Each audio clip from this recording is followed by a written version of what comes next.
ये मंत्र नहीं है, ये बाबा से कहने का एक आनंद है, बाबा से अपनी मन की बात कहने का एक सुख है। श्री शिवाय नमस्तुभ्यं, श्री शिवाय नमस्तुभ्यं, श्री शिवाय नमस्तुभ्यं, श्री शिवाय नमस्तुभ्यं, श्री शिवाय नमस्तुभ्यं। बाबा से अपने मन की बात कहना एक सुंदर तरीका।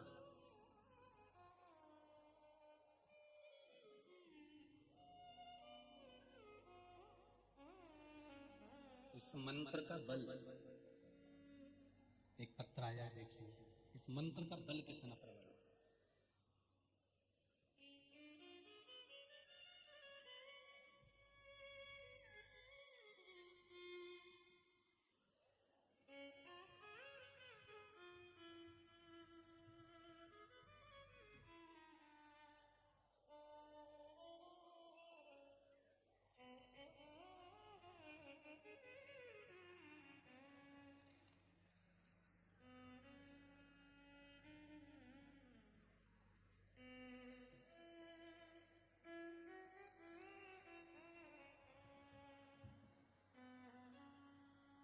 मीरा श्रीवास्तव नहीं, मीरा श्रीवास ग्वालियर से आई हैं, कहीं बैठी हाथ हिलाएंगे। हर हर महादेव।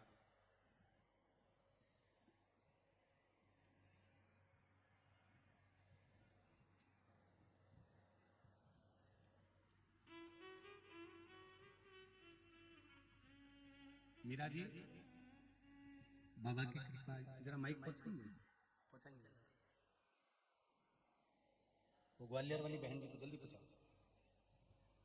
हाँ, देते जाओ, एक दूसरे को बढ़ाते जाओ जरा थोड़ा।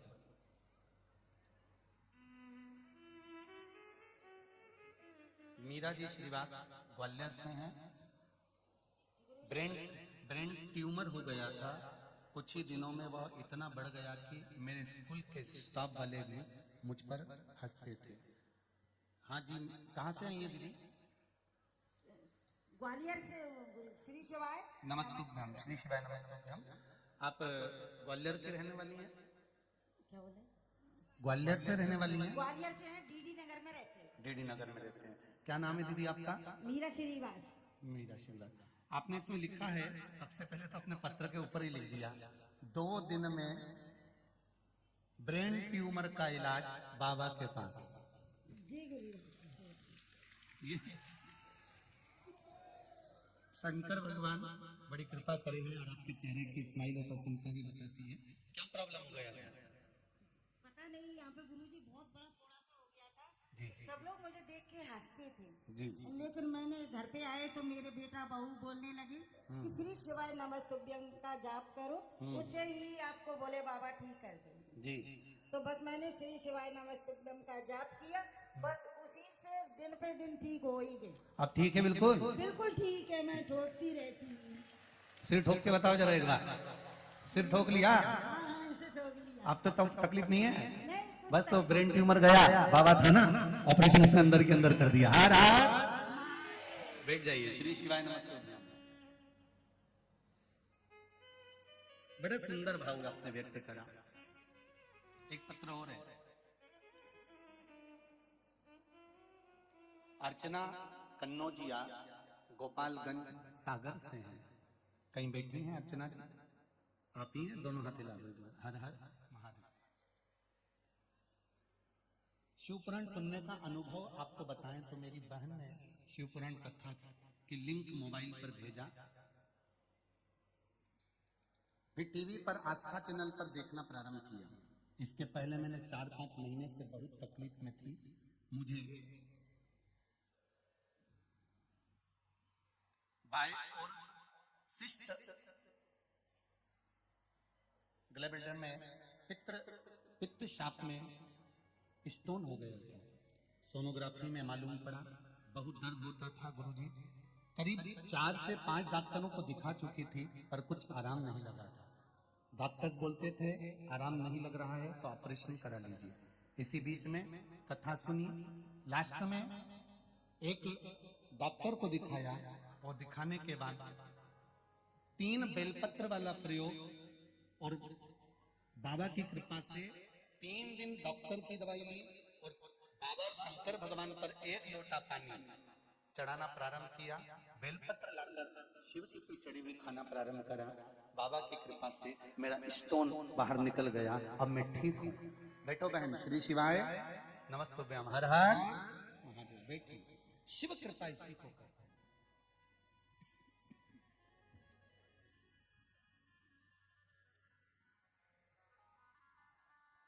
चाहे आप आस्था चैनल पर कथा सुन रहे हो, चाहे मोबाइल पर कथा सुन रहे हो, चाहे फेसबुक यूट्यूब पर सुन रहे हो, चाहे इस पंडाल में बैठकर सुन रहे हो, अगर दिल से मेरे बाबा से कुछ कहा जाता है तो वो सुनता जरूर है।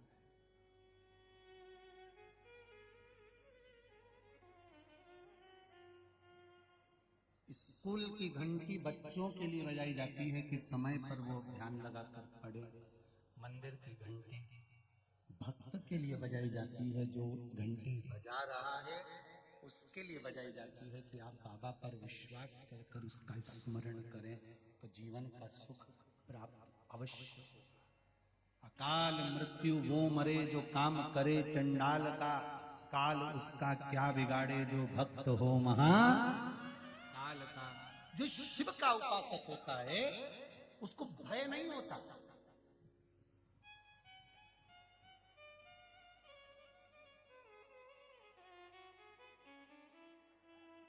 अगर भगवान की करुणा हो, भगवान की कृपा हो तो कई बार श्राप भी अगर लग जाए ना तो वो भी फलीभूत हो जाता है।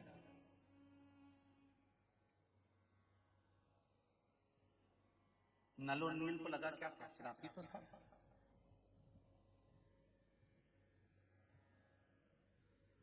ये नल और नील जब जन्म लिए थे मात्र 5 वर्ष की आयु थी इनकी, और इन दोनों बालकों ने क्या उपद्रव मचाया था। जो संत साधु बैठकर भगवान की सेवा करते थे, ठाकुर जी से लाड लड़ाते थे, शालिग्राम जी की सेवा करते थे, ये नल नील भगवान को उठाकर पानी में फेंक दिया था। अब जरा देखिए, संत जिस आसन पर बैठकर भजन करते थे उस आसन को उठाकर वो पानी में फेंक दिया था। अब आसन तो रोज बदला नहीं जा सकता ना। आसन की बड़ी महत्वता है शिव महापुराण में कि जिस आसन पर बैठकर हम पूजन करते हैं उस आसन की महत्वता जरूर जानना। किसी दूसरे के आसन पर बैठकर अगर हम तप करते हैं, साधना करते हैं, पूजन करते हैं तो जिसका वो आसन रहता है अपनी साधना का पूरा फल उस आसन वाले के पास पहुंच जाता है। इसलिए पूजन करते समय अपना खुद का आसन होना चाहिए, और अगर आसन नहीं है तो भगवान शंकर का नाम लेकर बैठो और शिव की पूजन कर कर स्मरण कर कर फिर जाइए। और दूसरे के आसन पर बैठकर तब साधना नहीं करना।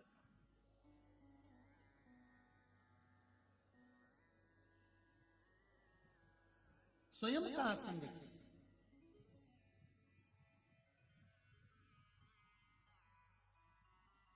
आसन की भी बड़ी महत्वता होती है। आसन जब बहुत ज्यादा गंदा हो जाता है, मैला कुचैला हो जाता है तो माताएं उसको धो लेती है। वैसे तो आसन को हमेशा ऐसा रखना चाहिए कि वो गंदा ही ना हो, क्योंकि उसमें तत्व बल बड़ा प्रबल होता है। पहले की शिव महापुराण को उठाकर देखना जो कुबेरेश्वर धाम से बाकी हुई है पुरानी 2019 की, अगर वो निकाल कर आप सुनेंगे तो उसमें वर्णन किया था हाथ की माला, आसन, दीपक जिसमें दिया लगाते हो, ये पुराने होते चले जाते हैं तो इनका तप कितना बढ़ते चले जाता है। मान लो अगर आसन गंदा भी हो गया और आप उसको धो रहे हो तो वो धुला हुआ पानी वॉशरूम में फेंकना नहीं है, उस पानी को संभाल कर रखकर अपने घर के चारों तरफ उस पानी को या छत पर उसको छींट देना। क्यों? उसमें तुम्हारे पूजन का, साधना का, भजन का तपबल उस आसन में आ जाता है। ये जो संत लोग पहले के समय में जो हाथ में जल लेकर श्राप दे देते थे, ये किस चीज के लिए दे देते थे? क्या कमंडल में जो जल रखा रहता था उस जल में इतना बल बढ़ जाता था कि वो जल लेते से फेंक देते थे और श्राप दे देते थे? नहीं, कमंडल के जल में वो बल नहीं होता था, मुनियों के, संतों के, साधुओं के आसन में वो बल होता था। उस पर तप साधना करते थे और तप साधना का जब बल बढ़ जाता था तो जो वस्तु हाथ में जल की लेते थे वो जल जब छींटते थे तो उस जल से श्रापित हो जाता था। ये आसन कोई साधारण होता है कि जब देखो जब बदल लो आसन को? मंदिर का दिया क्या साधारण होता है? जब देखो जब बदल लो मंदिर का दिया। गौमुखी और माला कोई साधारण होती है कि जब देखो जब बदल लिया?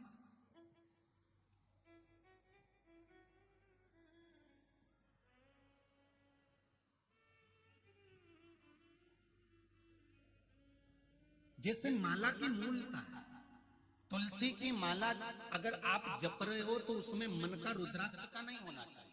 रुद्राक्ष की माला अगर बनी हुई है तो उसमें कोई मन का तुलसी का नहीं होना चाहिए। मोती की माला से अगर आप जाप कर रहे हो तो उसमें पन्ने का मन का नहीं होना चाहिए। अगर शंख की माला से जाप कर रहे हो तो उसमें रुद्राक्ष नहीं होना चाहिए। आप जिस माला से जप कर रहे हो वो माला के सारे मन के एक जैसे होना चाहिए। अगर तुलसी के हैं तो तुलसी के, रुद्राक्ष के हैं तो रुद्राक्ष के, शंख के हैं तो शंख के, मोती के हैं तो मोती के, पन्ना के हैं तो पन्ना के, जिस चीज के भी वो मन के हैं वो मन के एक जैसा होना चाहिए। उसमें अगर मन का बदल गया तो तुम कितनी भी माला जप लो उसका फल प्राप्त नहीं होता।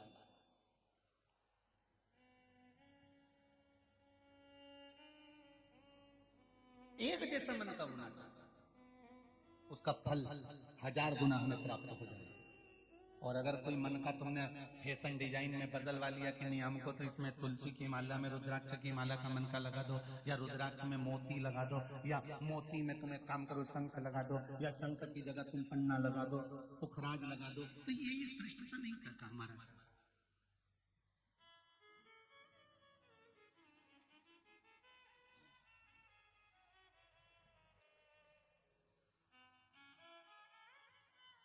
अपने आसन की श्रेष्ठता करता महाराज। नल और नील क्या करते थे? इनको कोई आशीर्वाद नहीं मिला था। कई लोग कहते हैं कि इनको आशीर्वाद था कि वो पत्थर को फेंकेंगे और पानी में तैर जाएगा। नहीं नहीं नहीं नहीं, ये दोनों बालक 5 वर्ष की अवस्था में आए और 5 वर्ष की अवस्था में इन्होंने संत, साधु, सन्यासी, तपस्वी, साधक, उपासक जितने भजन करने वाले होते थे इनका आसन, कमंडल, सामान सब ले जाकर समुद्र में, नदी में, तालाब में फेंक देते थे। और जब वो पानी में डूब जाता था संत ढूंढते थे तो ये दोनों बड़े खुश होकर नाचने लगते थे। इनको बड़ी प्रसन्नता होती थी। ये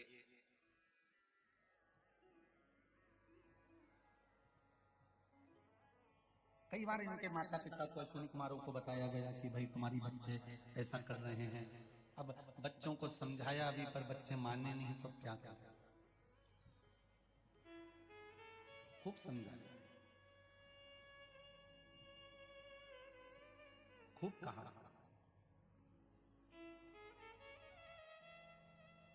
एक बार सारे ऋषि संत एक जगह एकत्रित हो गए और उनको गुस्सा आ गया। उन्होंने कहा इनका कोई ना कोई उपचार तो करना पड़ेगा, बच्चे हैं माना,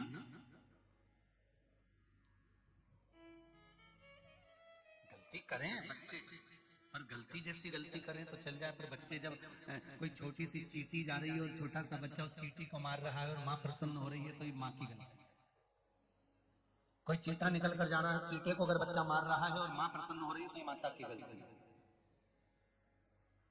गलत काम करने पर बच्चा अगर छोटा है तो उसको छोटी अवस्था में ही उसको डांट देना चाहिए, उसको समझा देना चाहिए। बांस अगर गीला है तो उस गीले बांस को नवा देना चाहिए तो नब जाएगा, और अगर बांस सूख गया उसके बाद नवाओगे तो वो टूट जाएगा। उसी तरह ऋषियों ने, संतों ने विचार किया कि गजब काम कर रहे हैं, छोटे छोटे बच्चे हैं और सामान ले जाकर नदी में फेंक रहे हैं। इन्होंने श्राप दे दिया, ए नल और नील, हम तुम दोनों को श्राप देते हैं कि तुम कोई भी वस्तु अब पानी में डालोगे तो वो डूबेगी नहीं, वो तेरे। इससे क्या फायदा हुआ ऋषियों का? ये आसन फेंक देते थे तो पानी में तैरता रहता था, तो ये पकड़ के लिए आते थे। ये मूर्ति, भगवान की मूर्ति पानी में फेंक देते थे तो वो तैरती रहती थी, तो उसको पकड़ के लिए आते थे। कोई सामान अगर पानी में फेंक देते थे तो वो उठा कर लिए आते थे। ऋषियों को ये फायदा होता है, संतों को ये फायदा है। पर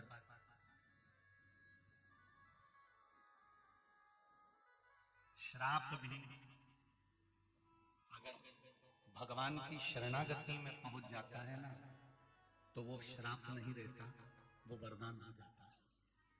वो श्राप नहीं रहेगा, फिर वो वरदान हो गया।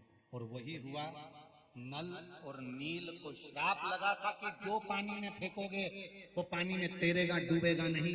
नल और नील श्रापित होने के बाद जब बड़े होकर मेरे राम जी के चरणों में पहुंच गए, और राम जी के चरणों में जब पहुंचे, जिस समय मेरे राघव जी ने रामेश्वर धाम की स्थापना कर दी, स्थापना कर कर जब आगे बढ़े, तो नल और नील दोनों बैठे हुए थे।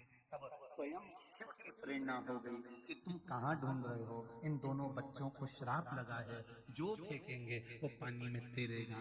इनके हाथ से पत्थर टच करवा कर फेंकना प्रारंभ करो, वो पानी में तैर जाएगा। और श्राप भी आशीर्वाद बन गया। दुनिया के लोग पूछते हैं शंकर भगवान क्या करते हैं? हम कहते हैं एक ही काम करता है, जो दुनिया का कोई नहीं कर सकता वो देवाधिदेव महादेव करता है। जो दुनिया का कोई नहीं कर सकता वो देवाधिदेव महादेव करता है। जब आखिरी में डॉक्टर भी फेल हो जाते हैं, डॉक्टर भी कह देते हैं अब परमात्मा के हाथ में है, जब डॉक्टर भी कह देते हैं कि अब हमारे हाथ में नहीं, भगवान के हाथ में है, तब वो दूसरा कोई भगवान तुम्हारे पलंग के पास में अगर कोई खड़ा होता है, वेंटिलेटर के पास खड़ा होता है, आईसीयू के रूम में कोई होता है, ऑक्सीजन लगी है, आंखों में से पानी बह रहा होता है, बॉटल लगी है, बीपी चेक हो रहा है, शुगर चेक हो रही है, सब तुम्हारे रिश्तेदार कोई भी वेंटिलेटर के पास नहीं होगा, कोई रिश्तेदार आईसीयू के अंदर नहीं होगा, कोई रिश्तेदार तुम्हारे पलंग के पास में नहीं होगा, डॉक्टर सबको बाहर निकाल देंगे। तब उस जगह पर केवल एक होगा, जो तुमने एक लोटा पानी शंकर को चढ़ाया है, वो महादेव तुम्हारे सिराने खड़ा होगा। तुमने जिस शिव की आराधना करी है, तुम जिस शंकर के मंदिर जाती हो, शंकर की आराधना करती हो, पशुपति व्रत करती हो, शिव की आराधना में डूबे रहती हो, एक बेलपत्र चढ़ाती हो या चावल का दाना चढ़ाती हो या शंकर पे चढ़ी हुई बेलपत्र उठाकर धोकर फिर चढ़ाती हो, वो शिव तुम्हारे सिराने मिलेगा और तुम्हारा व्हील पावर मजबूत करता रहेगा। क्यों घबराता है? अभी वो बहन जी ने, ग्वालियर वाली ने कहा ट्यूमर हो गया था, दिखने लगा था, लोग हंसने लगे थे, स्टॉक हंसने लगा था, ये क्या हो रहा है? तब कौन आया? हंसने वालों के भी मुख पर अगर कोई ताला लगा सकता है तो मेरा वो देवाधिदेव महादेव ही लगा सकता है, दूसरा कोई नहीं।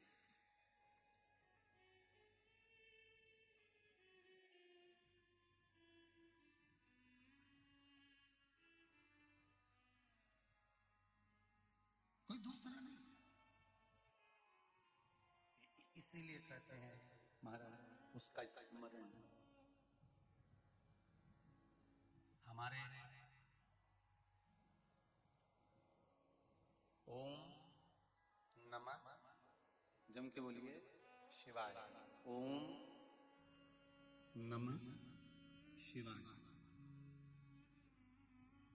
पंचाक्षर षडाक्षर मंत्र के अंदर पंचाक्षर मंत्र है नमः शिवाय, षडाक्षर मंत्र है ओम, साथ में बोलिए ओम नमः शिवाय। इस षडाक्षर मंत्र की मूलता क्या है? ओम में ब्रह्मा विष्णु महेश, ओम में 3 अक्षर सामने प्रकट हो जाते हैं, आ मा आ मा। ब्रह्मा बोलिए, ब्रह्मा विष्णु और कौन है? महेश। ये ओम के अंदर है। अब नमः जो संबोधन है, उस नमः संबोधन में शांति और पुष्टि समाई है।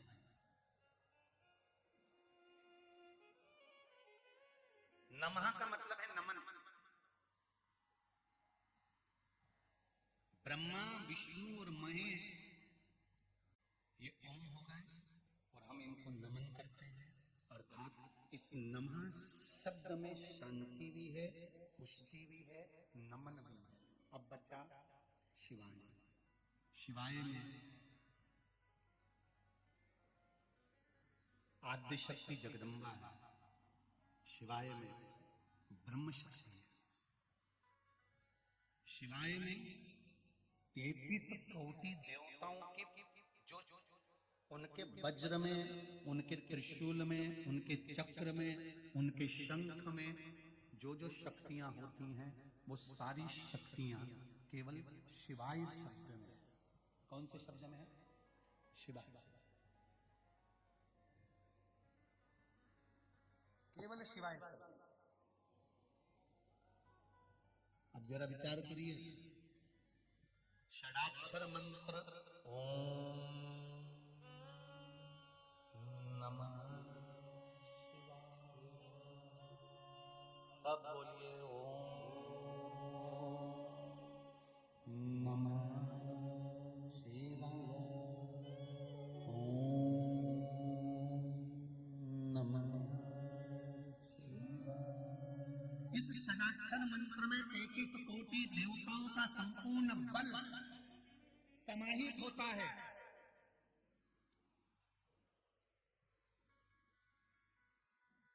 जैसे शंकर भगवान पे चढ़े हुए जल का बल, जब शिवलिंग से जल नीचे उतर कर आता है, जमीन पर आता है, नाली से बाहर निकलने लगता है जल। एक किसी ने पत्र भेजा, इसी से समझ में।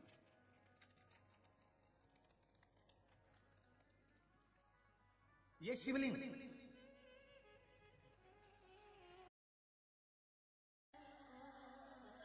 पत्र भेजा है किसी ने। ये शिवलिंग, इसका चढ़ाया हुआ जल जब बहता बहता बहता बहता अंतिम छोर पर आता है, इस पीठ के अंतिम छोर पर आता है, और अंतिम छोर पर आने पर उस जल का मात्र नयन स्पर्श ही कर लेना सारी इंद्रियों को केंद्रित कर देता है। मात्र स्पर्श कर देना।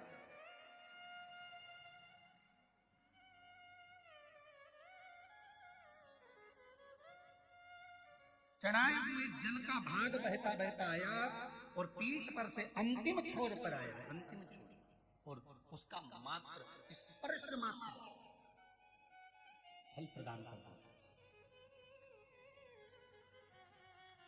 गुरुजी, शंकर भगवान पर शिव महापुराण में कहीं लिखा हुआ है कि शिव जी पे चढ़ी हुई वस्तु नहीं खाना चाहिए, और आप कथा में कहते हो कि बेलपत्री का सेवन करना चाहिए, तो फिर हम किसकी माने? तो निवेदन पहले भी करा, आज फिर करते हैं। केवल नर्मदेश्वर शिवलिंग ऐसा होता है जिसके ऊपर चढ़ी हुई वस्तु का हम पान कर सकते हैं, पर सारे पूरे भारत की भूमि पर, पूरे विश्व में तो नर्मदेश्वर शिवलिंग नहीं होंगे ना, फिर हम बेलपत्री कैसे खाएं? तो आपको एक बात कही थी कि शंकर भगवान पर चढ़ी हुई बेलपत्र जब आप लेकर आए तो शंकर भगवान से ये कहकर लेकर आए कि ये औषधि के रूप में दे दो। औषधि कहीं से भी ली जा सकती है, औषधि कहीं से भी प्राप्त कर।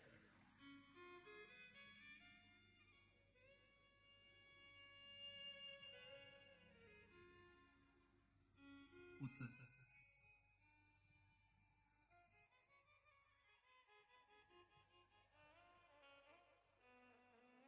औषधि को कहीं से भी प्राप्त किया जा सकता है।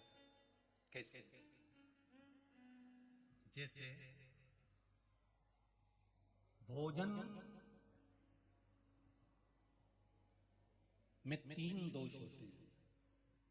कितने दोष होते हैं? 3। जिसके घर में पुरानी माताएं हैं, बुजुर्ग माताएं हैं, और बुजुर्ग अगर पुरुष हैं, बूढ़ी बूढ़ी माताएं हैं, तो वो जानती हैं। पहले मट्टी का रसोई घर होता था, मट्टी का चूल्हा होता था, एक इतनी बड़ी एल्युमिनियम की भगोनी होती थी, उसमें पोता पड़ा हुआ होता था, एक कपड़ा पड़ा हुआ होता था। जब भोजन बन जाता था तब कपड़े को भिगोकर पूरे चौके पर उसको फेर दिया जाता था। बोलो रीजी जी, सही है कि गलत है? जो पुरानी माताएं वो जानती हैं।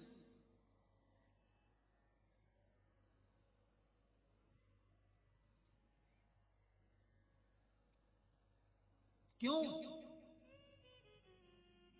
ये आने वाली पाश्चात्य सभ्यता, आज के जमाने में तो रसोई घर है, रात को ऐसे कैसे बंद कर दिया, झूठे बर्तन ले जाके पटक दिए,